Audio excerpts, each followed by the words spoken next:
আসসালামু আলাইকুম, শুভ সকাল। কেমন আছো সবাই? আশা করি অনেক ভালো আছো। তো এখনও হচ্ছে সকাল 7টা বাজে।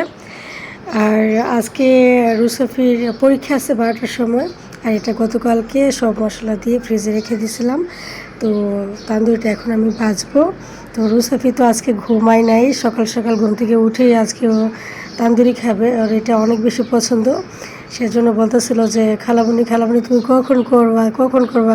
ঘুম থেকে ও 6:30টায় উঠা আমাকে মানে আয়সা উঠাইছে ঘুম থেকে, বলতেছে উঠো আমার তান্দুরি বানাই দাও। তো এই যে দেখো কত সুন্দর করে গতকালকে আমি সব কিছু রেডি করে রাখছি, এখন আমি ভাজবো। তো এই যে দেখো আমি বসে দিলাম চিকেন ফ্রাই করার জন্য। আর সকালবেলা ঘুম থেকে উঠলে আমার একটা জিনিসই ভালো লাগে, সেটা হচ্ছে যে পাখির শব্দ শোনা যায়। তারপরে হচ্ছে মানে শীতল একটা হাওয়া থাকে, অনেক ভালো লাগে। ওই যে দেখো আমাদের রান্নাঘরের বারান্দায় দুইটা পাখি আসছে, তোমাদেরকে দেখাবো। তো আমি এখন চিকেন দিয়ে দিচ্ছি, বিসমিল্লাহ।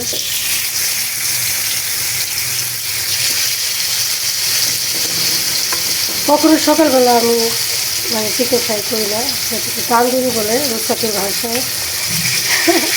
তো আমি সবসময় এটা হচ্ছে সন্ধ্যার সময় করি। তো আজকে সকাল সকাল পরোটা আর হচ্ছে তান্দুরি।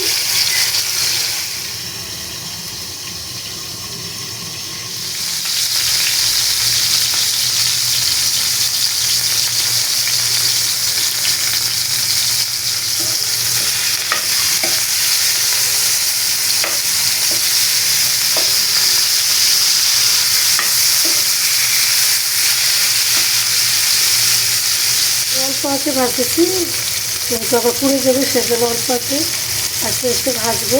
এখন আমি এটা ঢেকে দেবো আস্তে আস্তে। দেখো মাশাআল্লাহ কত সুন্দর করে আস্তে আস্তে ভাজা হচ্ছে। আমার তো এখনই লোভ লাগছে কখন খাবো।